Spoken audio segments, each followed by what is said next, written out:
ਸਤਿ ਸ਼੍ਰੀ ਅਕਾਲ। ਤੁਸੀਂ ਦੇਖ ਰਹੇ ਹੋ ਪੰਜਾਬ ਟੂਡੇ ਤੇ ਲੈ ਕੇ ਹਾਜ਼ਰ ਹਾਂ insights with Vishal Sood. Welcome sir. Thank you Aman. Sir VIP culture ਜੋ ਜੇਲ੍ਹਾਂ ਦੇ ਵਿੱਚ ਸੀ, ਪੰਜਾਬ ਦੀਆਂ ਜੇਲ੍ਹਾਂ ਦੇ ਵਿੱਚ, ਉਹ ਖਤਮ ਕਰਨ ਦੀ ਗੱਲ ਹੋਈ ਪਹਿਲਾਂ ਵੀ, ਤੇ ਹੁਣ ਵੀਆਈਪੀ ਸੈੱਲ ਖਤਮ ਕਰਨ ਦੀ ਗੱਲ ਕੀਤੀ ਹੈ ਭਗਵੰਤ ਮਾਨ ਸਾਹਿਬ ਨੇ ਅੱਜ। ਦੇਖੋ, ਵੀਆਈਪੀ ਕਲਚਰ ਨੂੰ ਖਤਮ ਕਰਨ ਦੀ ਗੱਲ ਵੀਆਈਪੀਸ ਕਰਦੇ ਆਏ ਨੇ, ਠੀਕ ਹੈ, ਤੇ ਇਹ ਸੁਣਨਾ ਸਾਨੂੰ ਬੜਾ ਵਧੀਆ ਲੱਗਦਾ ਜੀ। ਤੇ ਜੇਲ੍ਹਾਂ 'ਚ ਵੀ ਜੇ ਉਹ ਕਹਿੰਦੇ ਨੇ ਕਿ ਅਸੀਂ ਵੀਆਈਪੀ ਕਲਚਰ ਖਤਮ ਕਰਾਂਗੇ ਜੀ, ਤੇ ਵੀਆਈਪੀ ਸੈੱਲਸ ਖਤਮ ਕਰਾਂਗੇ, ਇਟਸ ਗੁੱਡ। ਇੱਕ ਫੇਅਰ ਟਰੀਟਮੈਂਟ ਸਾਰਿਆਂ ਨੂੰ ਮਿਲਣੀ ਚਾਹੀਦੀ ਹੈ। ਐਟਲੀਸਟ ਜਿਹੜਾ ਮੁਜਰਮ ਸਾਬਿਤ ਹੋ ਗਿਆ ਉਹਨੂੰ ਤਾਂ ਇਕੁਅਲ ਟਰੀਟਮੈਂਟ ਦਿਓ ਜੀ। ਤੇ ਸਾਡੀ ਜੇਲ੍ਹਾਂ ਦੇ ਵਿੱਚ ਨਾ ਅਨਫੋਰਚੂਨੇਟਲੀ ਜਦੋਂ ਕੋਈ ਜਾਂਦਾ ਹੈ ਉਹ ਹੋਰ ਪੱਕਾ ਮੁਜਰਮ ਬਣ ਕੇ ਬਾਹਰ ਆਉਂਦਾ ਹੈ। ਜੋ ਜੇਲ੍ਹਾਂ ਦੀ ਸਿਚੁਏਸ਼ਨ ਹੈ, ਕਿੰਨੇ ਗੈਂਗਸ ਜੇਲ੍ਹਾਂ ਤੋਂ ਰਨ ਕੀਤੇ ਜਾਂਦੇ ਨੇ ਜੀ, ਰਾਈਟ। ਜੇਲ੍ਹ ਕਈ ਵਾਰੀ ਸੇਫ ਹਾਊਸ ਬਣ ਜਾਂਦੇ ਨੇ, ਜਿਹੜੇ ਹੁੰਦੇ ਨੇ ਮੁਜਰਮ, ਪੱਕੇ ਮੁਜਰਮ ਹੁੰਦੇ ਨੇ, ਉਹ ਤੇ ਜੇਲ੍ਹ ਥੋੜ੍ਹੀ ਦੇਰ ਲਈ ਰੈਸਟ ਕਰਨ ਲਈ ਜਾਂਦੇ ਨੇ। ਤੇ ਉਹਨਾਂ ਦਾ ਟਰੂਲੀ ਜਿਹੜਾ ਰਿਫਾਰਮ ਹੋਣਾ ਚਾਹੀਦਾ, ਜਿਹੜਾ ਲੋਕਾਂ ਦੇ ਵਿੱਚ ਰਿਫਾਰਮ ਲਈ, ਸੋ ਉਹਨਾਂ ਨੇ ਕਿਹਾ ਵੀ ਹੈ ਭਗਵੰਤ ਮਾਨ ਜੀ ਕਿ ਸਾਡੀ ਜੇਲ੍ਹਾਂ ਵਿੱਚ ਜਾ ਕੇ ਲੋਕਾਂ ਨੂੰ ਰਿਫਾਰਮ, ਉਹਨਾਂ ਨੂੰ ਵੈਲਿਊ ਬੇਸਡ ਐਜੂਕੇਸ਼ਨ, ਉਹਨਾਂ ਦਾ ਅਧਿਆਤਮਿਕ ਗਰੋਥ, ਇਹਨਾਂ ਸਾਰਿਆਂ ਪਾਸੇ ਲੋਕਾਂ ਨੂੰ ਲਾਇਆ ਜਾਵੇ। ਤੇ ਅਸੀਂ ਵੀ ਆਪਣੀ ਸੁਸਾਇਟੀ 'ਚ ਜੇਲ੍ਹ ਦੇ ਬਾਰੇ ਸੋਚਦੇ ਨਹੀਂ ਹਾਂ, ਪਰ ਜੇਲ੍ਹਾਂ ਦੀ ਜੋ ਸਿਚੁਏਸ਼ਨ ਹੈ, ਉੱਥੇ ਜੋ ਲੋਕਾਂ ਦੀ ਕੰਡੀਸ਼ਨ ਹੈ ਉਹ ਬੜੀ ਪੂਅਰ ਹੈ, ਉਹ ਇਨਹਿਊਮਨ ਹੈਗੀ ਆ। ਤੇ ਭਾਵੇਂ ਕਿਸੇ ਨੇ ਗਲਤੀ ਕੀਤੀ ਆ, ਉਹ ਗਲਤੀ ਸੁਧਾਰਨ ਲਈ ਉਹਨੂੰ ਸਜ਼ਾ ਮਿਲੀ ਆ, ਪਰ ਉਹਨੂੰ ਵੀ ਇੱਕ ਸਹੀ, ਇੱਕ ਹਿਊਮਨ ਕੰਡੀਸ਼ਨ 'ਚ ਆਪਣੇ ਆਪ ਨੂੰ ਰਿਫਾਰਮ ਕਰਨ ਦਾ ਮੌਕਾ ਮਿਲਣਾ ਚਾਹੀਦਾ ਹੈ। ਆਪਾਂ ਉਮੀਦ ਕਰਦੇ ਹਾਂ ਕਿ ਵੀਆਈਪੀ ਕਲਚਰ ਓਵਰਆਲ ਹੀ ਖਤਮ ਹੋਵੇ। ਹਾਲਾਂਕਿ ਹਿਊਮਨ ਨੇਚਰ ਇਹੋ ਜਿਹਾ, ਜਿਹਦੇ ਕੋਲ ਪਾਵਰ ਆਉਂਦੀ ਹੈ ਉਹਦਾ ਮਨ ਉਹਨੂੰ ਜਸਟੀਫਾਈ ਕਰਦਾ ਕਿ ਬਈ ਮੈਨੂੰ ਕੋਈ ਉਮੀਦ ਨਹੀਂ ਹੈ ਕਿ ਵੀਆਈਪੀ ਕਲਚਰ ਸਾਡੇ ਸਟੇਟ 'ਚ ਜਾਂ ਦੇਸ਼ 'ਚ ਖਤਮ ਹੋਣ ਵਾਲਾ ਹੈ। ਦੁਨੀਆ 'ਚ ਨਹੀਂ ਕਿਤੇ ਖਤਮ ਹੋਇਆ ਤਾਂ ਇੱਥੋਂ ਕਿਤੇ ਖਤਮ ਹੋ ਜਾਏਗਾ। ਕੁਛ ਸਕੈਂਡੀਨੇਵੀਅਨ ਕੰਟਰੀਜ਼, ਯੂਰਪੀਅਨ ਕੰਟਰੀਜ਼ ਛੱਡਣਾ, ਉਸ ਤੋਂ ਇਲਾਵਾ ਹਰ ਥਾਂ 'ਤੇ ਵੀਆਈਪੀ ਕਲਚਰ ਹੈਗਾ। ਤੇ ਬਟ ਵੀਆਈਪੀ ਸੈੱਲ ਖਤਮ ਕਰਨ ਦੀ ਬਜਾਏ ਜੇ ਜ਼ਿਆਦਾ ਫੋਕਸ ਇਸ ਗੱਲ 'ਤੇ ਕੀਤਾ ਜਾਵੇ ਕਿ ਜਿਹੜੇ ਵੀ ਕੈਦੀ ਜਿਹੜੇ ਉੱਥੇ ਜਾਂਦੇ ਨੇ, ਉੱਥੋਂ ਰਿਫਾਰਮ ਹੋ ਕੇ ਨਿਕਲਣ, ਉੱਥੋਂ ਪੱਕੇ ਮੁਜਰਿਮ ਬਣ ਕੇ ਨਾ ਨਿਕਲਣ। ਇਹ ਇੱਕ ਮੇਜਰ ਫੋਕਸ ਸਾਡਾ ਹੋਣਾ ਚਾਹੀਦਾ। ਉਹਨਾਂ ਨੂੰ ਟਰੀਟਮੈਂਟ ਕੀ ਦਿੱਤੀ ਜਾਂਦੀ ਹੈ, ਉਹਨਾਂ ਨੂੰ ਉੱਥੇ ਸਿੱਖਿਆ ਕੀ ਦਿੱਤੀ ਜਾਂਦੀ ਹੈ, ਕਿਸ ਤਰ੍ਹਾਂ ਉਹਨਾਂ ਦੀ ਰਿਫਾਰਮ ਕੀਤਾ ਜਾਂਦਾ, ਇਹਦੇ ਉੱਤੇ ਇੱਕ ਮੇਜਰ ਫੋਕਸ ਕਰਨ ਦੀ ਲੋੜ ਹੈਗੀ। ਸਰ, ਜਿਹੜੇ ਪੋਲੀਟੀਕਲ ਪ੍ਰਿਜ਼ਨਰਸ ਹੈ, ਉਹਨਾਂ ਦੀ ਸੇਫਟੀ, ਉਹਨਾਂ ਦੀ ਸਿਕਿਉਰਿਟੀ, ਉਹਨੂੰ ਫਿਰ ਕਿਵੇਂ ਮੈਨੇਜ ਕੀਤਾ ਜਾਊਗਾ? ਵੀਆਈਪੀ ਰੂਮ ਦਾ ਮਤਲਬ ਇਹ ਨਹੀਂ ਹੈ ਕਿ ਬਈ ਜਿਹੜੇ ਪੋਲੀਟੀਕਲ ਪ੍ਰਿਜ਼ਨਰਸ ਨੇ ਤੇ ਜਿਹੜੇ ਹਾਰਡ ਪ੍ਰਿਜ਼ਨਰਸ ਨੇ ਤੇ ਨਾਰਮਲ ਪ੍ਰਿਜ਼ਨਰਸ ਨੂੰ ਅਲੱਗ ਨਾ ਰੱਖਿਆ ਜਾਵੇ ਜੀ। ਵੀਆਈਪੀ ਦਾ ਮਤਲਬ ਇਹ ਹੈ ਕਿ ਤੁਹਾਨੂੰ ਉੱਥੇ ਘਰੋਂ ਖਾਣਾ ਆ ਰਿਹਾ ਹੈ, ਤੁਹਾਡੇ ਕੋਲ ਸੈੱਲ ਫੋਨ ਅਵੇਲੇਬਲ ਹੈ, ਤੁਹਾਡੇ ਕੋਲ ਟੀਵੀ ਅਵੇਲੇਬਲ ਹੈ, ਤੁਹਾਡੇ ਉੱਥੇ ਏਸੀ ਲਾਤੇ ਗਏ ਨੇ ਜਾਂ ਕੂਲਰ ਲਾਤੇ ਗਏ ਨੇ, ਤੁਹਾਨੂੰ ਜੋ ਵੀ ਤੁਹਾਨੂੰ ਚੀਜ਼ ਪਸੰਦ ਹੈ ਉੱਥੇ ਮਿਲਦੀ ਪਈ ਹੈ। ਉਹ ਵਾਲਾ ਚੀਜ਼ ਖਤਮ ਕਰਨ ਦੀ ਲੋੜ ਹੈ। ਹੁਣ ਜਿਹੜਾ ਪੋਲੀਟੀਕਲ ਪ੍ਰਿਜ਼ਨਰ ਹੈ ਉਹਦੀ ਟਰੀਟਮੈਂਟ ਅਲੱਗ ਹੋਣੀ ਚਾਹੀਦੀ ਹੈ। ਜਿਹੜੇ ਸੌਫਟ ਕ੍ਰਿਮੀਨਲਸ ਨੇ ਜਾਂ ਜਿਨ੍ਹਾਂ ਦੇ ਇਕਨੋਮਿਕ ਪ੍ਰਿਜ਼ਨਰਸ ਨੇ, ਉਹਨਾਂ ਨੂੰ ਅਲੱਗ ਤਰੀਕੇ ਨਾਲ ਟਰੀਟ। ਜਿਹੜੇ ਹਾਰਡਨ ਕ੍ਰਿਮੀਨਲਸ ਨੇ, ਉਹਨਾਂ ਦੇ ਆਫੈਂਸ ਕਿਸ ਤਰੀਕੇ ਦੇ ਨੇ, ਉਹਦੇ ਬੇਸਿਸ 'ਤੇ ਉਹਨਾਂ ਨੂੰ ਤੁਹਾਨੂੰ ਰੱਖਣਾ ਪਏਗਾ। ਅਦਰਵਾਈਜ਼ ਤੁਸੀਂ ਸਾਰਿਆਂ ਦੀ ਜਾਨ ਵੀ ਖਤਰੇ 'ਚ ਪਾ ਸਕਦੇ ਹੋ ਜੀ। ਔਰ ਸਰ, ਮੋਹਾਲੀ ਅਟੈਕ ਜੋ ਹੋਇਆ ਸੀ, ਮੋਹਾਲੀ ਪੁਲਿਸ ਆਫਿਸ 'ਤੇ ਜਿਹੜਾ ਅਟੈਕ ਹੋਇਆ ਸੀ, ਉਹਦੇ ਵਿੱਚ ਇਨਕੁਆਇਰੀ ਹੋਈ ਹੈ ਤੇ ਕਈ ਲੋਕਾਂ ਦੇ ਨਾਮ ਸਾਹਮਣੇ ਆ ਰਹੇ ਹੈ। ਬੱਬਰ ਖਾਲਸਾ ਵਰਗੀ ਇੰਟਰਨੈਸ਼ਨਲ ਜੋ ਟੈਰਰਿਸਟ ਆਰਗੇਨਾਈਜੇਸ਼ਨ ਹੈ, ਉਹਦਾ ਨਾਮ ਸਾਹਮਣੇ ਆ ਰਿਹਾ, ISI ਦਾ ਨਾਮ ਸਾਹਮਣੇ ਆ ਰਿਹਾ। ਸਰ ਦੇਖੋ, ਇਹਨੂੰ ਬੇਸਿਕਲੀ ਇਹ ਵੇਖਣਾ ਚਾਹੀਦਾ ਕਿ ਇਹ ਇੰਡੀਆ ਦੇ ਉੱਤੇ, ਇੰਡੀਆ ਦੀ ਸੋਵਰੈਨਿਟੀ ਦੇ ਉੱਤੇ ਅਟੈਕ ਹੈ। ਇਹ ਮਸਲਾ ਸਿਰਫ ਪੰਜਾਬ ਦਾ ਨਹੀਂ ਹੈ, ਪੂਰੇ ਦੇਸ਼ ਦਾ ਹੈ। ਤੇ ਪੂਰੇ ਦੇਸ਼ ਨੂੰ ਇਕੱਠੇ ਹੋ ਕੇ ਇਹਦਾ ਕਰਾਰਾ ਜਵਾਬ ਦੇਣ ਦੀ ਲੋੜ ਹੈ। ਤੇ ISI ਇਹ 'ਚ ਇਨਵੋਲਵ ਰਹੀ ਹੈ। ਹੁਣ ਇੰਡੀਆ ਨੂੰ ਇਹ ਸਾਰੀਆਂ ਚੀਜ਼ਾਂ ਇੰਟਰਨੈਸ਼ਨਲ ਜਿਹੜੀਆਂ ਹੈਗੀਆਂ ਨੇ ਇੰਸਟੀਚਿਊਟ, ਜਿਵੇਂ ਯੂਨਾਈਟਿਡ ਨੇਸ਼ਨ ਜਾਂ ਸਿਕਿਉਰਿਟੀ ਕਾਉਂਸਲ ਦੇ ਵਿੱਚ ਦੱਸਣਾ ਚਾਹੀਦਾ ਕਿ ਪਾਕਿਸਤਾਨ ਕਿਵੇਂ ਇੰਡੀਆ ਦੇ ਵਿੱਚ ਟੈਰਰਿਜ਼ਮ ਫੈਲਾ ਰਿਹਾ ਹੈ ਤੇ ਇੱਥੇ ਅਸ਼ਾਂਤੀ ਦਾ ਮਾਹੌਲ ਕ੍ਰੀਏਟ ਕਰ ਰਿਹਾ ਹੈ। ਸੋ ਪਹਿਲਾਂ ਤਾਂ ISI ਨੂੰ ਬੇਨਕਾਬ ਕਰਨ ਦੀ ਲੋੜ ਹੈ ਇਸ ਮਾਮਲੇ ਦੇ ਵਿੱਚ। It should be taken up very very seriously, because terrorism ਦੇ ਅਗੇਂਸਟ ਅੱਜ ਗਲੋਬਲੀ ਸਾਰੀਆਂ ਵੈਸਟਰਨ ਕੰਟਰੀਜ਼ ਦਾ ਵੀ ਇਹੋ ਵਿਊ ਹੈ ਕਿ ਵੀ ਟੈਰਰਿਜ਼ਮ ਸ਼ੁੱਡ ਨਾਟ ਬੀ ਟੋਲਰੇਟਡ। ਤੇ ਇਹ ਵੀ ਜੇ ਤੁਸੀਂ ਬੰਬ, ਰਾਕਟ ਲਾਂਚਰ ਭੇਜਦੇ ਪਏ ਹੋ ਤਾਂ ਹੋਰ ਇਸ ਤੋਂ ਵੱਡਾ ਪ੍ਰੂਫ ਕੀ ਚਾਹੀਦਾ ਕਿ Pakistan is a supporter of such terrorist activities. ਭਾਵੇਂ ਉਹਨਾਂ ਨੇ ਆਪਣੇ ਸਾਰੇ ਨੇਬਰਹੁੱਡ 'ਚ ਗੰਦ ਪਾਇਆ ਹੈ। ਜੇ ਮੈਂ ਗੱਲ ਕਰਾਂ, ISI ਅਫਗਾਨਿਸਤਾਨ 'ਚ ਵੀ ਇਨਵੋਲਵਡ ਹੈ, ਉੱਥੇ ਵੀ ਜੋ ਵੀ ਅਨਰੈਸਟ ਹੋਇਆ ਆਪਣੇ ਦੇਸ਼ 'ਚ ਵੀ ਉਹ ਇਨਵੋਲਵ ਨੇ, ਤੇ ਈਵਨ ਇੰਡੀਆ ਦੇ ਵਿੱਚ ਵੀ ਉਹ ਇਹੋ ਜਿਹੀ ਅਸ਼ਾਂਤੀ ਫੈਲਾਉਣ ਦੀ ਕੋਸ਼ਿਸ਼ ਕਰਦੇ ਪਏ ਨੇ। ਤੇ ਪਾਕਿਸਤਾਨ ਇੱਕ ਉਹ ਬਣ ਗਿਆ ਬੇਸ, ਟੈਰਰ ਫੈਕਟਰੀ ਬਣ ਗਈ ਹੋਈ ਹੈ ਕਿ ਬਈ ਹਰ ਤਰ੍ਹਾਂ ਦੇ ਟੈਰਰਿਸਟ ਨੂੰ ਇੱਥੇ ਸਪੋਰਟ ਮਿਲਦੀ ਹੈ। ਮੈਂ ਹਮੇਸ਼ਾ ਕਿਹਾ ਕਿ ਉੱਥੇ ਆਰਮੀ ਦੇਸ਼ ਨੂੰ ਰਨ ਕਰਦੀ ਪਈ ਹੈ। ਲੋਕਾਂ ਦੇ ਦੇਸ਼ਾਂ ਕੋਲ ਆਰਮੀ ਹੁੰਦੀ ਹੈ, ਉੱਥੇ ਆਰਮੀ ਕੋਲ ਇੱਕ ਦੇਸ਼ ਹੈ, ਬਟ ਐਕਚੁਅਲੀ ਉਹ ਇੱਕ ਟੈਰਰ ISI ਤੇ ਪਾਕਿਸਤਾਨੀ ਆਰਮੀ ਆਪਣੇ ਆਪ 'ਚ ਇੱਕ ਟੈਰਰ ਆਰਗੇਨਾਈਜੇਸ਼ਨ ਬਣ ਗਈ ਹੋਈ ਆ। ਉਹ ਆਪਣੇ ਦੇਸ਼ ਦੇ ਬਸ਼ਿੰਦਿਆਂ ਨੂੰ ਵੀ ਟੈਰਰਾਈਜ਼ ਕਰਦੇ ਨੇ ਤੇ ਦੂਜੇ ਦੇਸ਼ਾਂ 'ਚ ਵੀ ਟੈਰਰਿਜ਼ਮ ਫੈਲਾਉਂਦੇ ਪਏ ਨੇ। ਹੁਣ ਗੱਲ ਜੇ ਆਪਾਂ ਕਰੀਏ ਖਾਲਿਸਤਾਨੀ ਟੈਰਰਿਜ਼ਮ ਦੀ, ਤੇ ਇਸ ਵੇਲੇ ਇਹ ਬੜਾ ਜ਼ਰੂਰੀ ਹੈ ਕਿ ਜਿਹੜੀ ਸਾਡੀ ਇੰਟੈਲੀਜੈਂਸ ਸਰਵਿਸਿਜ਼ ਨੇ ਉਹ ਮਿਲ ਕੇ ਕੰਮ ਕਰਨ, ਜਿਹੜੇ ਸਿੰਪੈਥਾਈਜ਼ਰ ਨੇ ਉਹਨਾਂ ਨੂੰ ਆਇਡੈਂਟੀਫਾਈ ਕਰਨ, ਪ੍ਰੋਐਕਟਿਵ ਐਕਸ਼ਨ ਲਿੱਤਾ ਜਾਵੇ। At the same time Punjab ਦੇ ਵਿੱਚ ਇਕਨੋਮਿਕ ਐਕਟੀਵਿਟੀ ਨੂੰ ਵਧਾਉਣ ਦੀ ਲੋੜ ਹੈ, ਪੰਜਾਬ ਦੇ ਯੂਥ ਨੂੰ ਪੋਜ਼ਿਟਿਵ ਕੰਮਾਂ ਵੱਲ ਪਾਉਣ ਦੀ ਲੋੜ ਹੈ, ਰਾਈਟ। ਇਹ ਜਿਹੜਾ ਨਸ਼ਾ ਅਤੇ ਜਿਹੜੀ ਕਰਪਸ਼ਨ ਸਾਡੀ ਸਟੇਟ 'ਚ ਫੈਲੀ ਹੋਈ ਹੈ ਉਹਦੇ ਉੱਤੇ ਬੜੀ ਸਟਰੋਂਗਲੀ ਇੱਕ ਐਕਸ਼ਨ ਲੈਣ ਦੀ ਲੋੜ ਹੈ। ਜਦੋਂ ਇਹ ਸਾਰੀਆਂ ਚੀਜ਼ਾਂ ਹੋਣ ਲੱਗ ਪੈਣਗੀਆਂ, ਆਪਣੇ ਆਪ ਜਿਹੜਾ ਫੋਡਰ ਮਿਲਦਾ ਪਿਆ, ਜਿਹੜਾ ਸਾਡਾ ਯੂਥ ਜਿਹੜਾ ਇਸ ਵੇਲੇ ਜਿਹਦੇ ਕੋਲ ਕੰਮ ਕਾਜ ਨਹੀਂ ਹੈ, ਜਿਹੜਾ ਉਹ ਮਿਲਦਾ ਪਿਆ ਹੈ ਸਾਡੇ ਟੈਰਰਿਸਟ ਸਿੰਪੈਥਾਈਜ਼ਰਸ ਨੂੰ ਕਿ ਬਈ ਯੂਥ ਨੂੰ ਬਰਗਲਵਾਉਣਾ ਬੜਾ ਆਸਾਨ ਹੋ ਰੱਖਿਆ ਹੋਇਆ, ਉਹਦੇ ਉੱਤੇ ਫੋਕਸ ਕਰਨ ਦੀ ਲੋੜ ਹੈ। ਅਤੇ ਅਲਟੀਮੇਟਲੀ ਮੈਨੂੰ ਲੱਗਦਾ ਹੈ ਕਿ ਪੰਜਾਬ ਦੇ ਵਿੱਚ ਕੋਈ ਅਸ਼ਾਂਤੀ ਦੀ ਕੋਸ਼ਿਸ਼ ਕਰ ਸਕਦਾ ਹੈ ਪਰ ਸਾਨੂੰ ਤੋੜ ਨਹੀਂ ਸਕਦਾ। ਇਸ ਵੇਲੇ ਇੰਡੀਆ ਪੰਜਾਬ ਇੰਨੀ ਸਟਰੋਂਗ ਪੋਜੀਸ਼ਨ 'ਚ ਨੇ, ਮੈਂ ਜੇ ਇੰਡੀਆ ਦੀ ਗੱਲ ਕਰਾਂ ਕਿ ਇਹ ਜੋ ਚੀਜ਼ਾਂ 1980 'ਚ ਹੋਈਆਂ ਉਹ 2022 'ਚ ਹੋਣ ਵਾਲੀਆਂ ਨਹੀਂ ਨੇ। ਹੁਣ ਇੰਡੀਆ ਨੂੰ ਇਹਦਾ ਇੰਨਾ ਸਟਰੋਂਗ ਜਵਾਬ, ਅਸੀਂ ਅਲਰਟ ਰਹਿਣਾ, ਇਹਦਾ ਮਤਲਬ ਇਹ ਨਹੀਂ ਕਿ ਆਪਾਂ ਕੈਜੂਅਲ ਹੋ ਜਾਣਾ ਕਿ ਜਸਟ ਬਿਕੋਜ਼ ਆਪਾਂ ਸਟਰੋਂਗਰ ਹੈਗੇ ਹਾਂ। ਸਾਨੂੰ ਇਸ ਵੇਲੇ ਇਸ ਚੀਜ਼ ਨੂੰ ਬੜਾ ਸੀਰੀਅਸਲੀ ਲੈਣਾ ਹੈ। ਜਿਹੜੇ ਵੀ ਲੋਕ ਇਹ 'ਚ ਇਨਵੋਲਵ ਨੇ, ਇੰਨੀ ਸਖਤ ਕਾਰਵਾਈ, ਸੌਫਟ ਐਕਸ਼ਨ ਨਾ ਨਜ਼ਰ ਆਵੇ। ਕਿਸੇ ਨੂੰ ਇਹ ਨਾ ਲੱਗੇ ਕਿ ਕਿਸੇ ਵੀ ਗੌਰਮੈਂਟ, ਭਾਵੇਂ ਸੈਂਟਰਲ ਏਜੰਸੀ ਹੋਵੇ ਭਾਵੇਂ ਸਟੇਟ ਗੌਰਮੈਂਟ ਹੋਵੇ, ਇੰਨੀ ਸਖਤ ਕਾਰਵਾਈ ਹੋਵੇ ਕਿ ਲੋਕੀ 10 ਵਾਰੀ ਸੋਚਣ। ਜਿਵੇਂ ਸੀਐਮ ਭਗਵੰਤ ਮਾਨ ਜੀ ਨੇ ਕਿਹਾ ਸੀ ਕਿ ਪੁਸ਼ਤਾਂ ਯਾਦ ਕਰਨ। ਜਦੋਂ ਇਹੋ ਜਿਹੇ ਐਕਸ਼ਨ ਲਿੱਤੇ ਜਾਣਗੇ, ਕੋਈ ਸੌਫਟ ਐਕਸ਼ਨ ਨਹੀਂ ਹੋਏਗਾ। ਇਹ ਨਹੀਂ ਸੋਚਣਾ ਕਿ ਕਿਸੇ ਦੇ ਰਿਲੀਜੀਅਸ ਸੈਂਟੀਮੈਂਟ ਹਰਟ ਹੋ ਜਾਣਗੇ, ਨਹੀਂ। ਇਹ ਦੇਸ਼ ਦੀ ਸੁਰੱਖਿਆ ਦਾ ਸਵਾਲ ਹੈ, ਰਿਲੀਜੀਅਸ ਸੈਂਟੀਮੈਂਟ ਤੋਂ ਵੀ ਉੱਤੇ ਦੀ ਗੱਲ ਹੈ। ਤੇ ਇਸ ਵੇਲੇ national security is of utmost importance. ਇੱਕ ਕਲੀਅਰ ਕੱਟ ਪ੍ਰਾਇੋਰਟੀ ਸਾਡੇ ਦਿਮਾਗ 'ਚ, ਸਾਡੇ ਲੋਕਾਂ ਦੇ ਦਿਮਾਗ 'ਚ ਬਹਿ ਜਾਣੀ ਚਾਹੀਦੀ ਆ। ਸਾਨੂੰ ਇਹ ਨਹੀਂ ਸੋਚਣਾ ਕਿ ਬਈ ਮੈਂ ਹਿੰਦੂ ਹਾਂ, ਸਿੱਖ ਹਾਂ, ਮੁਸਲਿਮ ਹਾਂ, ਈਸਾਈ ਹਾਂ। ਮੈਨੂੰ ਇਹ ਸੋਚਣਾ ਕਿ ਜੇ ਮੇਰੇ ਦੇਸ਼ ਦੀ ਇੰਟੈਗ੍ਰਿਟੀ ਤੇ ਕੋਈ ਗੱਲ ਆਉਂਦੀ ਹੈ ਉਹ ਸਭ ਤੋਂ ਉੱਤੇ ਹੈ। ਬਿਲਕੁਲ ਇਹ ਸੋਚ ਨਾਲ ਲੋਕੀ ਆਪਣੇ ਆਪ ਹੀ ਜਿਹੜੇ ਸੈਪਰੇਟਿਸਟ ਨੇ ਉਹਨਾਂ ਨੂੰ ਜਿਹੜੀ ਪਬਲਿਕ ਸਪੋਰਟ ਜਾਂ ਇਮੋਸ਼ਨਲ ਸੈਂਟੀਮੈਂਟ ਕੁਝ ਕਾਰਨਰਸ ਤੋਂ ਮਿਲ ਜਾਂਦਾ, ਉਹ ਮਿਲਣਾ ਬੰਦ ਹੋ ਜਾਏਗਾ। ਜੀ ਸਰ, ਜਿਹੜੇ ਇਸ ਕਨਸਪੀਰੇਸੀ ਦੇ ਵਿੱਚ ਸ਼ਾਮਿਲ ਲੋਕ ਹੈ, ਜਿਨ੍ਹਾਂ ਦੇ ਨਾਮ ਸਾਹਮਣੇ ਆਏ ਆ, ਚਾਹੇ ਉਹ ਕੈਨੇਡਾ 'ਚ ਬੈਠੇ ਆ ਜਾਂ ਕਿਸੇ ਹੋਰ ਦੇਸ਼ ਦੇ ਵਿੱਚ ਆ ਜਾਂ ਪਾਕਿਸਤਾਨ ਦੇ ਵਿੱਚ ਆ, ਉਹਨਾਂ ਨੂੰ ਕਿਵੇਂ ਡੀਲ ਕਰਨਾ ਚਾਹੀਦਾ? ਸਾਨੂੰ, ਸਾਡੀ ਸਰਕਾਰ ਨੂੰ, ਸਾਡੀ ਪੁਲਿਸ ਨੂੰ ਉਹਨਾਂ ਨੂੰ ਕਿਵੇਂ ਸਬਕ ਸਿਖਾਉਣਾ ਚਾਹੀਦਾ? ਦੇਖੋ, ਉਹਨਾਂ ਦੇ ਖਿਲਾਫ ਤੁਸੀਂ ਇੰਟਰਪੋਲ ਤੇ ਨੋਟਿਸ ਕਢਵਾ ਸਕਦੇ ਹੋ। There is a process. ਇਹੋ ਜਿਹੇ ਕ੍ਰਿਮੀਨਲਸ ਨੂੰ ਕੈਚ ਕਰਨ ਦਾ ਪ੍ਰੋਸੈਸ ਹੈ। ਇੰਡੀਆ ਨੂੰ ਆਪਣੀ ਪਾਵਰ ਜਿਹੜੀ ਹੈਗੀ ਉਹਨੂੰ ਯੂਟਿਲਾਈਜ਼ ਕਰਨਾ ਚਾਹੀਦਾ ਹੈ। ਉੱਥੋਂ ਦੀ ਏਜੰਸੀਜ਼ ਦੇ ਨਾਲ ਮਿਲ ਕੇ ਉਹਨਾਂ ਨੂੰ ਅਰੈਸਟ ਕਰਨ ਦੀ ਕੋਸ਼ਿਸ਼ ਕਰਨੀ ਚਾਹੀਦੀ ਹੈ ਤੇ ਇਨਸ਼ੋਰ ਕਰਨਾ ਚਾਹੀਦਾ ਹੈ, ਭਾਵੇਂ ਕਿਸੇ ਵੀ ਤਰੀਕੇ ਨਾਲ, ਭਾਵੇਂ ਆਪਣਾ ਅੰਡਰ ਕਵਰ ਤਰੀਕੇ ਨਾਲ, ਭਾਵੇਂ ਓਵਰਟ ਤਰੀਕੇ ਨਾਲ, ਹੈ ਨਾ। ਉਹਨਾਂ ਨੂੰ ਇਹ ਇੱਕ ਮੈਸੇਜ ਜਾਣਾ ਚਾਹੀਦਾ कि इंडिया के खिलाफ कॉन्स्पिरेसी करके तुसी बच नहीं सकते। सर हुण चलते हैं नेशनल सेगमेंट वाल। दिल्ली में जो हादसा हुआ सर, उसके बारे में क्या व्यू आपका? देखो, इट इज़ वेरी अनफॉर्चुनेट। ये अगेन हमेशा हम बात करते हैं, फंडामेंटली करप्शन है इसके पीछे का कारण। अगर उस बिल्डिंग के पास फायर का NOC नहीं था, आज गवर्नमेंट ये बोल रही है, तो उस बिल्डिंग को ऑपरेट कैसे करने दिया जाता है? सीनियर मोस्ट ऑफिशियल जो उस डिपार्टमेंट के हैं उनके ऊपर मर्डर के केस चलने चाहिए और वो 6 महीने में उसका फैसला आना चाहिए। आपकी सरकार कितनी करप्शन के अगेंस्ट है, या जिस भी डिपार्टमेंट के अंडर वो आता है, आई थिंक ये एक टेस्ट केस हो सकता है कि दिल्ली में आम आदमी पार्टी सरकार है, वो कितना स्ट्रॉन्ग एक्शन लेते हैं। करप्ट ऑफिसर्स के खिलाफ स्ट्रॉन्ग एक्शन, ये देशद्रोह जैसा है। आज चलो सुप्रीम कोर्ट ने बोला भी देशद्रोह के मामले नहीं, पर कोई ट्वीट नहीं, इन मामलों पे देशद्रोह का केस चलना चाहिए और इसकी सख्त से सख्त कार्रवाई। जो भी इसमें ऑफिसर इन्वॉल्व हैं, अप टू द टॉप, जो उस डिपार्टमेंट का हेड, जो ब्यूरोक्रेट है, उनकी जॉब इमीडिएटली चली जानी चाहिए और ये 27 लोगों के मर्डर का केस उन लोगों पे चलना चाहिए। लोग अपने घर से नौकरी के लिए निकले थे, वो 27 लोग अपने घर वापस नहीं पहुंचे। आप उनकी फैमिलीज़ का जो मनोदशा होगी इस वक्त, जो उनके जो उनकी सिचुएशन होगी, उनमें से कई लोग ऐसे होंगे जो अपनी फैमिली के अकेले ब्रेड विनर होंगे, जो अकेले कमाऊ लोग होंगे उस फैमिली के। उन फैमिलीज़ का क्या होगा?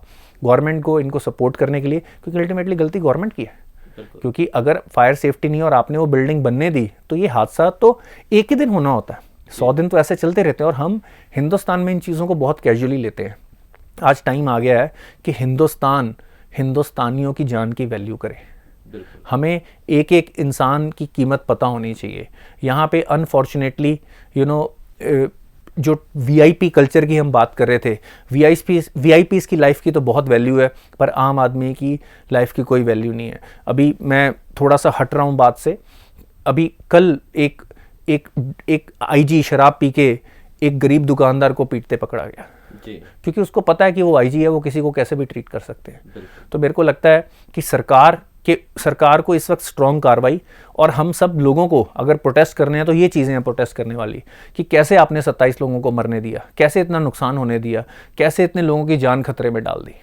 हाँ, हो सकता है उसी में करप्शन भी इन्वॉल्व हो, वही ऑफिसर्स बिना चेक किए, बिना कार्रवाई किए लौट जाते हैं, और जब ऐसा हादसा होता है तब अरेस्ट दिखा के 1-2 लोगों की और मैन्युफैक्चरर की अरेस्ट दिखा के उनको मामला रफा दफा कर दिया जाता है।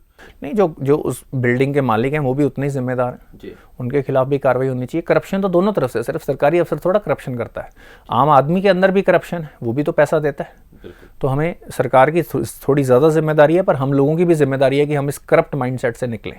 और वीट एक्सपोर्ट जो बंद कर दिया है सर, उसका क्या असर रहेगा महंगाई पे और एक्सपोर्ट पे, वीट प्रोडक्शन पे? देखो, आपको पता ही होगा कि इस बार जो सरकारी खरीद हुई है वीट की बहुत कम हुई है टारगेट से। उसका रीज़न ये नहीं है कि प्रोडक्शन बहुत कम हुई है, क्योंकि जो एमएसपी है उससे ज़्यादा मार्केट में वीट का प्राइस चल रहा था, तो किसानों ने, और उनका हक बनता है, उन्होंने प्राइवेट प्लेयर्स को अपनी वीट दी है। अब प्राइवेट प्लेयर्स अलग अलग जगह पे वीट जहाँ पे उनको मैक्सिमम वैल्यू है उसको एक्सपोर्ट कर रहे थे।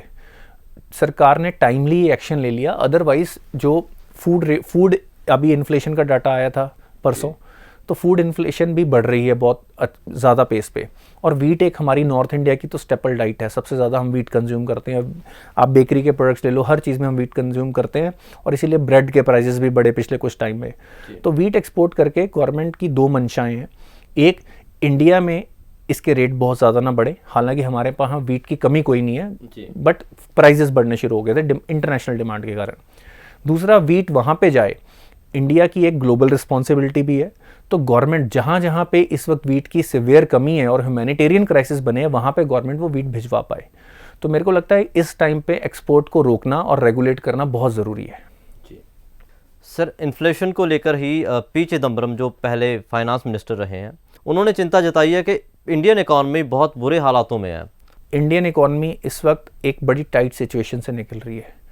अगर हम पिछला ग्रोथ रेट देखें, इट वाज गुड, और उन्होंने बोला है अपने चिंतन शिविर जो कांग्रेस के चल रहे हैं उसमें उन्होंने बोला है कि रीसेट का टाइम है। अब रीसेट से उनका क्या मतलब है? देखो, हम ये तो मानते हैं कि जो हमारी गवर्नमेंट है ये इससे बेटर कर सकती थी, पर क्या कांग्रेस कुछ कर पाएगी इस मामले में? अगर उनका ये मतलब है कि Congress is the another option, मेरे को नहीं लगता लोग ये मानने को तैयार हैं, क्योंकि उस टाइम पे जो कांग्रेस की पॉलिसीज़ थी, देखो आज की डेट में हम ग्लोबली सब कंट्रीज से पूरी वर्ल्ड इकॉनमी जुड़ी हुई है, तो जो ग्लोबल में अगर हलचल होगी तो उसका इम्पैक्ट हम पे आएगा। आज से 10-15 साल पहले हम थोड़े से आइसोलेटेड थे, इंसुलेटेड रहते थे ऐसे इवेंट से, अगर बाहर वॉर हुई है, क्योंकि हमारा डोमेस्टिक कंजम्पशन और प्रोडक्शन थी। पर आज हमारी इकॉनमी ग्लोबल इकॉनमी से बहुत जुड़ चुकी है और उसका इम्पैक्ट हम पे आना ही आना है। हमने कल भी ये डिस्कस किया था कि ऑफ कोर्स इस वक्त हमें अलर्ट रहने की ज़रूरत है, चिंता से ज़्यादा अलर्ट और अच्छी पॉलिसीज बनाने की ज़रूरत है। इन्फ्लेशन बढ़ रही है, उसके लिए मॉनेटरी पॉलिसी जो की गई है कि रिजर्व बैंक रेट हाइक किए, अब शायद दोबारा हाइक करेंगे, पर उसका इम्पैक्ट ये आ सकता है कि कल को जब इंटरेस्ट महंगा हो जाएगा और लोग इन्वेस्टमेंट कम करनी शुरू कर देंगे। मेरे को लगता है इंडियन इकॉनमी में इस वक्त गवर्नमेंट को थोड़ी सी फाइन ट्यून पॉलिसी की ज़रूरत है। हम मनी फ्लो को कंट्रोल करें, पर मनी फ्लो को कंट्रोल करें जो डेली कंजम्पशन के लिए, जैसे जो डिस्पोजेबल इनकम है, लोग अपने लिए जो इंडिविजुअल चीज़ें लेते हैं उस पर कंट्रोल करें, बट जो इन्वेस्टमेंट्स हो रही हैं, जो प्रोडक्टिविटी, एक हमारा एक सबसे बड़ा चैलेंज है। हम एग्रीकल्चर की बात कर लें, इतने ज़्यादा एग्रीकल्चर लॉसेस होते हैं हमारे सप्लाई चेन में, इतने लीकेजेस हैं, कितनी फसलें ख़राब हो जाती हैं। हमारे यहाँ कई बार हम खबरें आती हैं कि कनक पड़ी है और बारिश में पड़ी हुई है, लाखों टन कनक ऐसे ख़राब होती है। हमें पहले तो अपनी सप्लाई चेन को एफिशिएंट करना है, हमें लॉसेस को मिनिमाइज़ करना है, अपनी प्रोडक्टिविटी बनानी है, कैसे हम प्रोसेस कर सकते हैं। एम्प्लॉय प्रोडक्टिविटी में भी हम बहुत पीछे हैं। जो हमारी डोमेस्टिक प्रोडक्शन है उसको बहुत एफिशिएंटली करने की बेस्ट प्रैक्टिसेस लाने की ज़रूरत है, नई टेक्नोलॉजी लाने की ज़रूरत है। यही कुछ चीज़ें हैं जो लॉन्ग टर्म में हमें बता सकती हैं। हमें 8-10 ऐसे की एरियाज़ आइडेंटिफाई कर लेने चाहिए। देखो, खाना ये एक मेजर चीज़ होती है, दवाइयाँ, हेल्थ, इंफ्रास्ट्रक्चर, इन चीज़ों में, एनर्जी ऑफ कोर्स, उसके बेसिस पे सबको चलना है। इन चीज़ों में हम आत्मनिर्भर और एफिशिएंट कैसे बने, ये गवर्नमेंट का गोल होना चाहिए। तो हम लॉन्ग टर्म में ऐसे, देखो ऊंच नीच तो आती रहनी है, इकोनॉमिक क्राइसिस आते रहेंगे, ये साइकिल्स होते हैं जो चलते रहेंगे, इसको आप विधि का विधान समझ लो। बट इसका हम पे मिनिमम इम्पैक्ट हो, उसका तरीका यही है। देखो, प्रॉब्लम आनी है, हम भगवान को जितना मर्जी कहें कि प्रॉब्लम ना आए, प्रॉब्लम तो आनी है। पर हम ये कह सकते हैं कि हम उस प्रॉब्लम को फेस करने के लिए स्ट्रांग हो जाएं, हमारे रिजर्व्स स्ट्रांग हो, हमारे प्रोसेसेस स्ट्रांग हो। तो ऐसे जब भी ग्लोबल कोई भी इशू हो सकता है, कहीं पे कुछ भी हो सकता है, कई प्राकृतिक त्रासदियां आ सकती हैं, फ्लड्स आ सकते हैं, सूखा आ सकता है, पर अगर हम एफिशिएंट और स्ट्रांग सिस्टम अपना बना लेंगे तो इन सब चैलेंजेस को हम बेटर तरीके से फेस कर सकते हैं। इंडियन ही नहीं, इस वक्त पूरी ग्लोबल इकोनॉमी, बिकॉज ऑफ जो भी जियोपॉलिटिकल सिचुएशंस चल रही हैं, जो ग्लोबल वार्मिंग हो रही है, जो प्रोडक्टिविटी लॉसेस एग्रीकल्चर में हो रहे हैं, फिर कुछ कंट्रीज़ के डिसीजन जिन्होंने पाम ऑयल वगैरह, क्योंकि हम ऑयल, एडिबल ऑयल के भी हम मेजर इंपोर्टर हैं दुनिया के, तो ये सारी चीज़ें हमारे ऊपर इस वक्त इम्पैक्ट डाल रही हैं। सेकेंडली, हमें इंटरनली अपना एग्रीकल्चर सिस्टम जो है राइट, उसको भी बेटर करने की ज़रूरत है। दूसरी बात जो पी चिदम्बरम जी ने की वो थी जीएसटी सिस्टम की। डेफिनेटली हम जीएसटी सिस्टम को बेटर कर सकते हैं, बट उससे ज़्यादा इंपॉर्टेंट हम ईज़ ऑफ डूइंग बिजनेस करें। हम यहाँ पे प्रोडक्शन लिंक स्कीम्स लेके आएँ, हम अपनी जो भी हमारी प्रोडक्टिविटी है उसको बढ़ाएं। और मेरे को नहीं लगता है कि जीएसटी सिस्टम ने, तो अगर मैं पिछले कुछ मंथ्स की कलेक्शन देखूं वो तो हाईएस्ट पे है। हमारा पिछले मंथ का जो ग्रोथ हुआ है क्वार्टरली, वो भी दुनिया की मेजर इकोनॉमीज में सबसे हाईएस्ट लेवल पे रहा है। बट आगे के जो चैलेंजेस आ रहे हैं वो बड़े अलग तरीके के हैं, उसके ऊपर लॉन्ग टर्म व्यू आपको लेना ही पड़ेगा जी। और जो लघु उद्योग हैं उनको भी बढ़ावा देना जरूरी है। बिल्कुल, देखो आप जब लघु उद्योग में $1 मिलियन, अगर मैं एक एग्जांपल ले लूं, जब या 1 करोड़ ले लूं, 1 करोड़ रुपए जब लघु उद्योग में लगता है, उस 1 करोड़ पे जो नंबर ऑफ जॉब्स जनरेट होती हैं वो बहुत ज़्यादा होती है।